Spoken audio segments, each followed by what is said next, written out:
오늘 말씀의 제목은 자유하되 덕이 되게 하라, 이런 제목을 정했습니다. 자유하되 덕이 되게 하라. 항상 덕은 공동체를 상징합니다. 신앙의 공동체를 특별히 더 말한다고 할 수 있겠죠.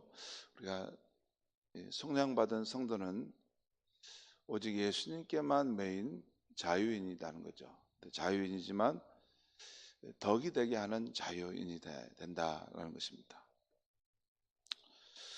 오늘 말씀은 사실 좀 어려운 것 같습니다. 어려운데 그래도 오늘 이 말씀 속에서 하나님이 주신 그런 깨달음을 우리가 잘 발견하면 좋겠습니다. 오늘 말씀에서 바울 사도는 그 당시 고린도 교회의 예배 때에 여성 성도들이 머리에 아무것도 쓰지 않고 예배하는 것에 대해서 말씀하고 있어요. 그 부분이 핵심 포인트입니다. 그러니까 예배할 때 여성 성도들이 머리에 아무것도 쓰지 않고 예배하는 그 문제를 가지고 지금 이렇게 긴 지금 고린도전서 11장 이 전반 부분을 이렇게 다 채우고 있어요. 우리 생각에는 여러분, 예배 드릴 때 여성들의 머리에 뭐 쓰든지 말든지 별 상관이 없지 않습니까? 중요합니까?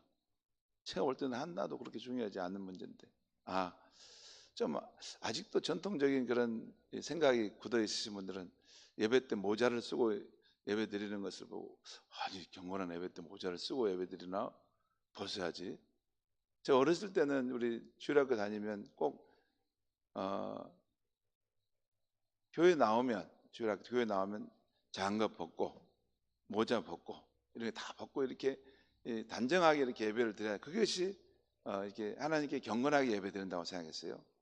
여러분, 정말 그랬으면 저희 어렸을 때 장갑 다 겨울에도 벗고 모자도 벗고 목도를 다 벗고 그렇게 예배 드려야지, 아니 하나님께 예배 드리는데 무슨 뭐 장갑을 끼고 모자를 쓰고 목도를 하고 예배 드리냐, 그랬죠.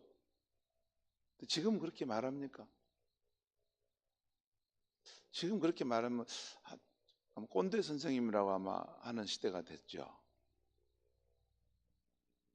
그 한 50년 어간인데 시대가 바뀌죠. 지금 뭐 우리 주일학교 왔을 때 애들 뭐 장갑을 끼고 또 모자를 쓰고 또 목도를 하고 또 머리를 노랑 물감 들이고 와서 예배 드린다 해서 너 왜 노랑 물감 들였냐, 이렇게 하면 교회 안 옵니다. 이제 그다음부터 이런 시대가 됐죠.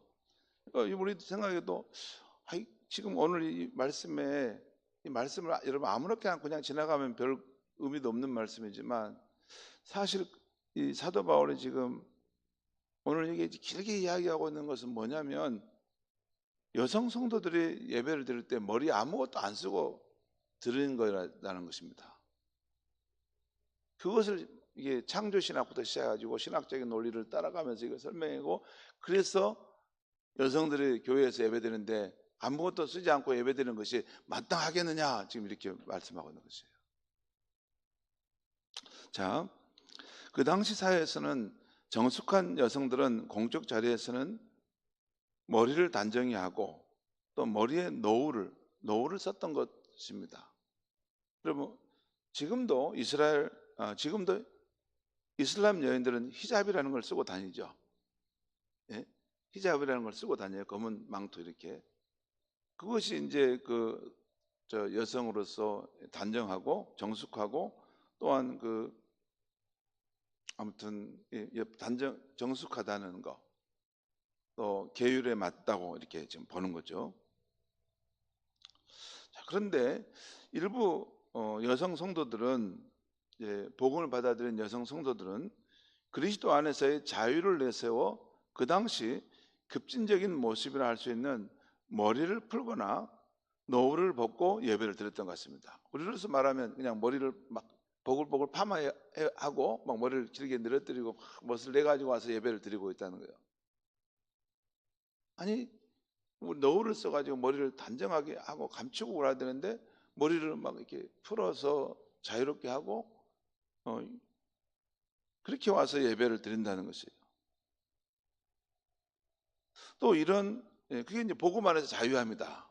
라고 해서 여성이 뭐 예배 드릴 때 꼭 노을을 써야 되냐, 그냥 머리 이렇게 다 자유롭게 풀고 머리를 단정 아름답게 해서 나는 들을 것이다, 그런 사람도 있었다는 거죠. 또한 이런 급진적인 모습을 통해 여성이 구속받는 것을 끊고 남녀가 동등하다는 것을 주장하라고 했던 것 같습니다. 오늘 말씀의 흐름 속에 보면 나와 있어요. 남자가 먼저냐 여자가 먼저냐 막 이런 말씀이 있잖아요. 그러니까 복음 안에서 자유하기 때문에 여성이 꼭 이렇게 구속받을 필요가 있느냐, 남자 여자는 동등하다, 이렇게 주장했던 것 같습니다. 오늘 말씀에서 바울 사도는 이 문제에 대해서 답변하는데 창조 질서 안에서의 남녀의 위치가 있다는 것, 그리고 남녀는 서로 보완 관계에 있다는 것을 말하면서 이 문제를 풀어가고 있습니다. 먼저 바울 사도는 고린도 교인들에게 그들의 사도가 전해준 전통을 잘 지킨다고 칭찬하면서 시작합니다. 그 다음에 바로 그들이 안고 있는 문제에 대해서 말하기 시작합니다. 그래서 3절에서 6절까지 말씀을 제가 읽어보겠습니다. 3절에서 6절입니다. 그러나 여러분이 사도가 전해진 전통을 잘 지키는 면도 있지만 그러나 너희들에게 이런 문제가 있다는 거죠. 나는 너희가 알기를 원하노니 각 남자의 머리는 그리스도요 여자의 머리는 남자요 그리스도의 머리는 하나님이시니라. 이걸 순서를 말하면 하나님, 그리스도, 남자, 여자. 가장 권위의 상층부는 하나님, 그 다음에 그리스도, 또 남성, 여성. 이것이 하나님이 세우신 창조 질서라는 거죠. 물론 이것이 뭐 우열을 말하는 건 아닙니다. 우열을, 하나님과 그리스도가 우열이 있다는 것을 말하는 게 아니에요. 권위의 근거가 어떻게 되느냐, 순서가 어떻게 되느냐, 그런 부분이죠. 그러니까 각 남자의 머리는 그리스도요 여자의 머리는 남자요 그리스도의 머리는 하나님이라 이시라. 4절입니다. 물론 남자로서 머리에 무엇을 쓰고 기도나 예언을 하는 자는 그 머리를 욕되게 하는 것이요. 5절 물론 여자로서 머리에 쓴 것을 벗고 기도나 예언을 하는 자는 그 머리를 욕되게 하는 것이니 이는 머리를 빈 것과 민 것과 다름이 없습니다. 만일 여자가 머리를 가르지 않거든 깎을 것이요 만일 깎거나 미는 것이 여자에게 부끄러운 것이 되거든 가를지니라. 이 말씀은 사실 좀 어렵습니다. 쉽게 말하면 이런 거예요. 남자는 그리스도의 영광, 하나님의 영광을 드러내는 거기 때문에 머리를 단정하게 하되 이렇게 머리를 드러내고 머리카락을 드러내고 이렇게 뭘 덮지 않는 것이 우리 그리스도의 영광과 하나님의 영광을 드러낸다는 것이죠. 그런데 여성은 이 머리를 풀고 드러내고 예배 드리는 것보다는 머리를 노을로 수건으로 약간 가려주는 것이 오히려 하나님의 영광을 이렇게 드러낸다는 것입니다. 지금 그 말이에요. 여성은 수건을 쓰고 남성은 수건을 벗고 하는 것이 하나님께 영광이 되는 것이라는 것이에요. 자, 그 다음에 다시 7절에서 10절까지 말씀을 제가 읽겠습니다. 남자는 하나님의 형상과 영광이니 그 머리를 마땅히 가르지 않거니와. 남자는 그 하나님의 형상과 영광이 남자의 어떤 그 모습이기 때문에 그 머리를 이렇게 덮지 말라는 거죠. 그냥 덮은 것은 하나님의 영광을 가리는 것이, 막는 것이 되기 때문에 남자는 머리를 단정하게 하되 수건을 쓰지 말고 그냥 예배 드리는 것이 하나님의 영광의 광채를 나타내는 것이다 라는 것이죠. 그리고 여자는 남자의 영광이니라. 그 다음에 넘어가겠습니다. 8절 남자가 여자에게서 난 것이 아니요 여자가 남자에게서 났으며 9절 또 남자가 여자를 위하여 지음을 받은 것이 받지 아니하고 여자가 남자를 위하여 지음을 받은 것이니. 이건 창조 질서에 대한 이야기입니다.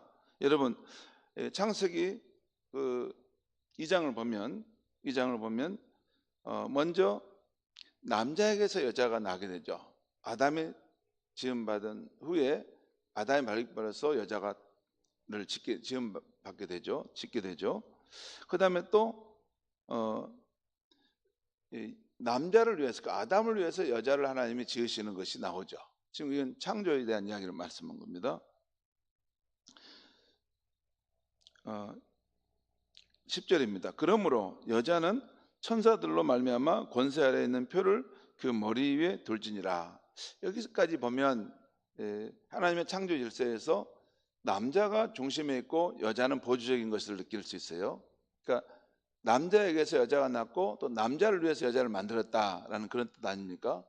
그러니까 여기까지만 보면 권위의 질서는 남자가 위에 있고 여자는 그 밑에 있다라는 것처럼 보입니다. 그리고 여자는 그 권위에 그 권세 아래에 있다는 그 표를 나타내기 위해서 그 머리에 너울을 쓰는 것이 맞다라는 것을 지금 말씀하고 있는 거예요. 자, 그런데 이렇게 말하면 또 문제가 발생합니다. 그러면 여자보다 남자가 더 높은가? 여자는 남자의 종속적인 존재인가? 이렇게 생각할 수 있기 때문에 사도 바울은 분명히 다시 또 말씀합니다. 이게 11절, 12절 말씀 보겠습니다. 그러나 그렇게 생각하면 안 된다는 것을 의미해서, 그러나 주 안에서는 남자 없이 여자만 있지 않고 여자 없이 남자만 있지 아니하다. 그러니까 여자와 남자가 다 동등한 위치에서 서로의 보완 관계가 있다는 것입니다. 그리고 12절 보겠습니다. 이는 여자가 남자에게서 낳은 것 같이 남자도 여자로 말미암아 낳습니다. 그리고 모든 것은 하나님에게서 낳느니라. 여기서 중요한 표현이죠. 맨 처음에 남자인 아담에게서 여자가 낳았지만 그 후로는 모든 남자도 여자로부터 태어났지 않았느냐. 궁극적으로 모든 것은 하나님께로부터 난 것이다. 이 말씀을 하고 있는 것이죠. 그리고 13절 말씀 보겠습니다. 너희는 스스로 판단하라. 여자가 머리를 가르지 않고 하나님께 기도하는 것이 마땅하냐. 결국 이 13절 말씀을 하려고 지금 사도 바울은 앞에서 쭉 내려온 것입니다. 결국 여러분 생각해 봐라 한번.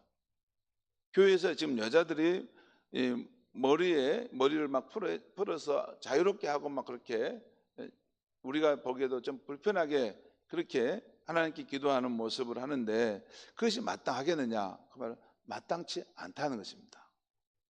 사도 바울이 말하고자 하는 것은 하나님의 창조 질서에 의해서도 그렇고 사회적인 관습에서 볼 때도 여자는 이 너울을 쓰고 하나님 기도하는 것이 더 어울린다. 그 말을 지금 하고 있는 것입니다. 자, 14절입니다. 만일 남자에게 긴 머리가 있으면 자기에게 부끄러움이 되는 것을 본성이 너에게 가르치지 아니하느냐. 15절. 만일 여자가 긴 머리가 있으면 자기에게 영광이 되나니 긴 머리는 가리는 것을 대신하여 주셨기 때문이니라. 논쟁하려는 생각을 가진 자가 있을지라도 우리에게나 하나님 모든 교회에는 이런 관례가 없느니라. 여기 마지막에 16절에 보면서도 느낀 것은 사도 바울조차도 지금 이 말씀을 했는데 아마 성도들 가운데 바울과 논쟁을 하려고 하는 사람들이 있을 것이다 라는 지금 생각을 하신 것 같아요. 그래서 이 지금 단서를 주는 것이에요. 여러분 가운데 논쟁하려고 하는 생각을 가진 사람이 있을지라도 다시 여러분에게 말씀합니다. 우리에게나 하나님의 모든 교회에나 이런 관례, 이런 풍습은 없는 것입니다 라는 것이에요. 우리에게라는 말은 그 당시 사회적 상황을 말한다고 볼 수 있어요.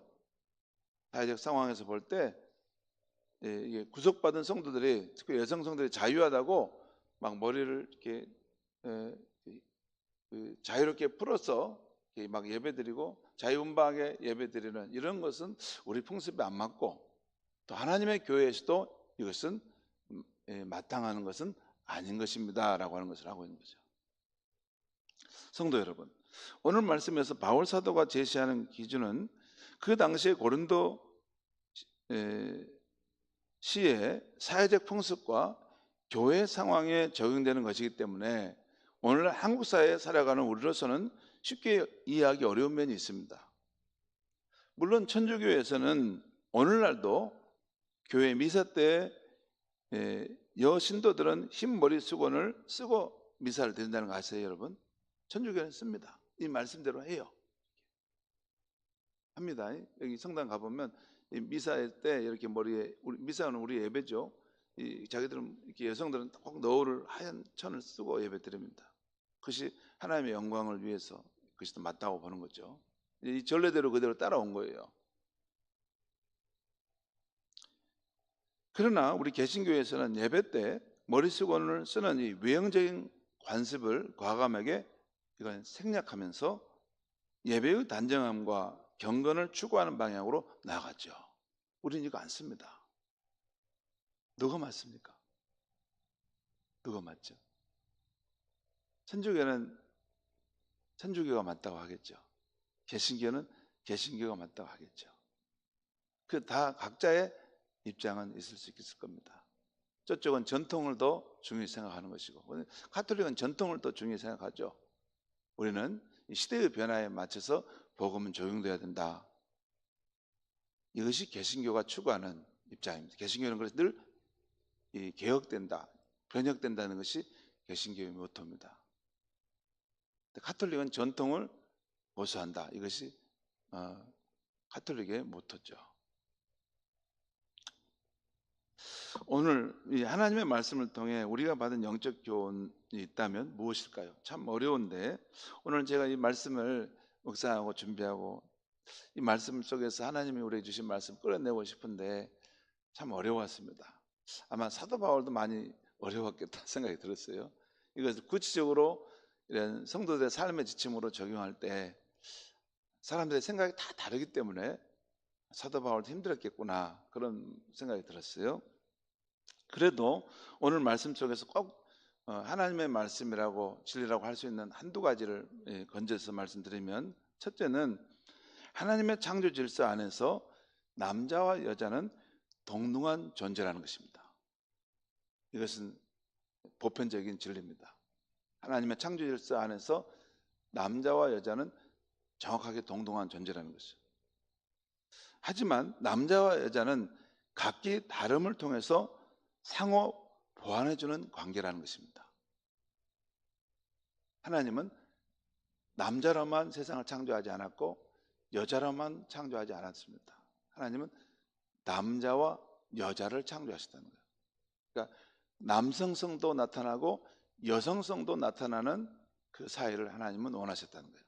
그러니까 남성은 남성다워지고 여성은 여성다워져서 남성과 여성이 서로 조화를 이루고 사는 것은 하나님 보실 때 아름답다는 것입니다. 남성다움, 여성다움이 뭔지는 우리 각자가 생각해 보면 우리가 알 수 있습니다. 두 번째 오늘 말씀을 통해서 우리가 받을 영적 교훈이 있다면, 성령받은 성도는 이제 예수님께만 매일 뿐이고 자유한 존재죠. 여러분, 우리가 성령, 우리가 죄와 죽음, 이런 세상의 이런 억압된 것에서 우리가 예수님의 속죄의 그런 죽음을 통해서, 성령을 통해서 우리가 자유함을 얻었죠. 이제 우리는 자유한 존재예요. 근데 자유한데 한 가지는 놓쳐서는 안 됩니다. 예수님을 우리 주님으로 섬기는 그 삶에는 분명한 우리가 종됨이 있어야 돼요. 그리고 그 외의 모든 것에서는 자유한 것이 우리 크리스찬이 있습니다.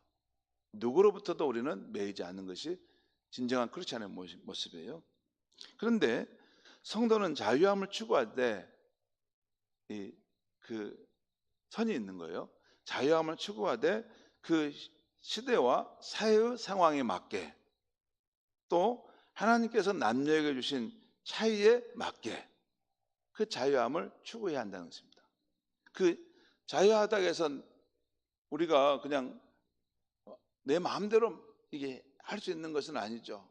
우리가 살아가는 이 사회적 상황, 삶의 사리가 있지 않습니까? 그 안에서 다른 사람과 함께 조화를 이루면서 자유함을 추구해야 한다는 거죠.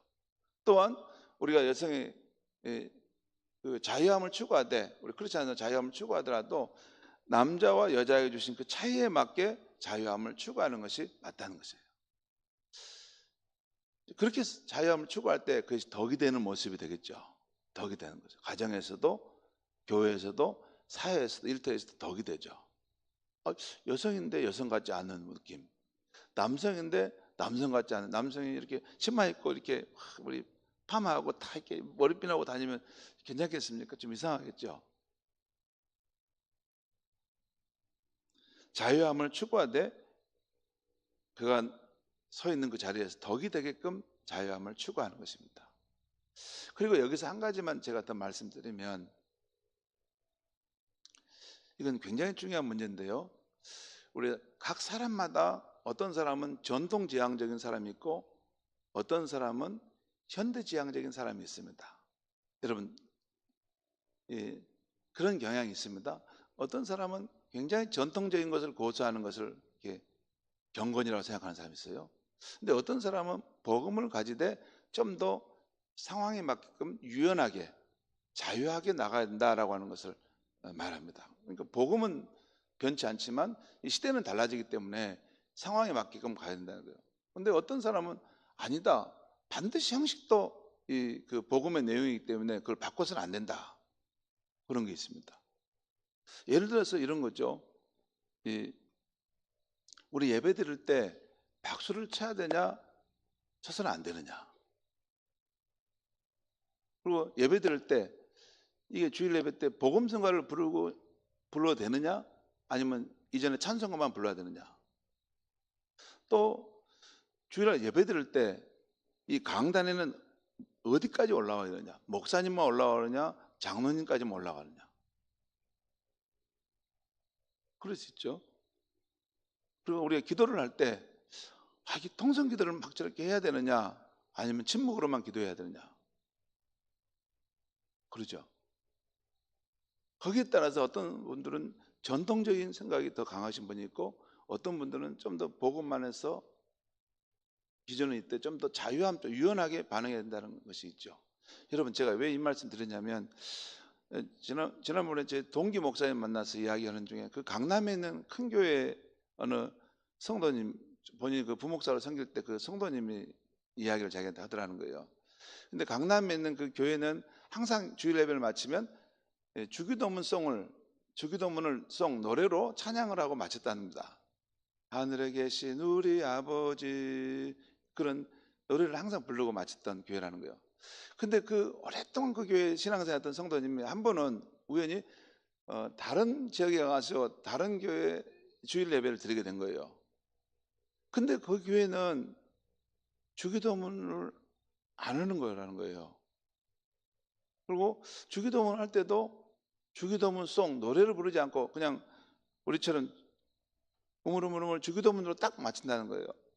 그걸 보고 와서 놀래고 그분이 자기 목사님께 말하기를, 목사님, 아무래도 저 교회는 이단인 것 같습니다. 우리 교회처럼 주기도문송을 안 하는 걸 보니까 이단인 것 같아요. 목사님, 이상합니다. 그 교회는. 그분은 어떻게 신앙생활 했어요? 그 교회만 다닌 거예요. 여러분, 지구상에는 모든 민족, 모든 나라 사람들이 하나님을 믿고 예배를 드립니다. 그러면 천차만별입니다. 그리고 여러분, 우리가 생명처럼 고수하는 그것도 우리 후대에 가면 또 달라집니다. 이것은 우리 앞서서 우리 선진들이 목숨을 다해 지켰던 이거, 지금 사도 바울이 머리를 쓰고 여자는 예배를 드려야 한다, 이것을 주장했던 것을 오늘 우리 개신교는 이거 안 쓰지 않습니까? 여러분, 복음이신 예수 그리스도와 그의 십자가와 그의 부활에 또 삼위일체 하나님, 이런 것은 본질적으로 지키되 우리가 그 복음에는 매이지만 다른 그 부분에서는 사회적인 삶의 변화에 대해서 유연함을 갖는 것이 크리스찬의 삶입니다. 항상 여러분 어렵거든, 예수님이라면 이런 상황에서 어떤 선택을 하셨을까? 내 기준 말고. 그러면 훨씬 더 유연하게 우리가 그 상황에 생각하고 판단할 수가 있습니다. 기도하겠습니다. 하나님 아버지, 오늘 이 아침에 하나님 말씀을 들려주셨습니다. 속량받은 성도는 오직 예수님께만 매일 뿐이고 모든 것에 대해 자유하다고 했습니다. 하지만 성도는 자유함을 추구하되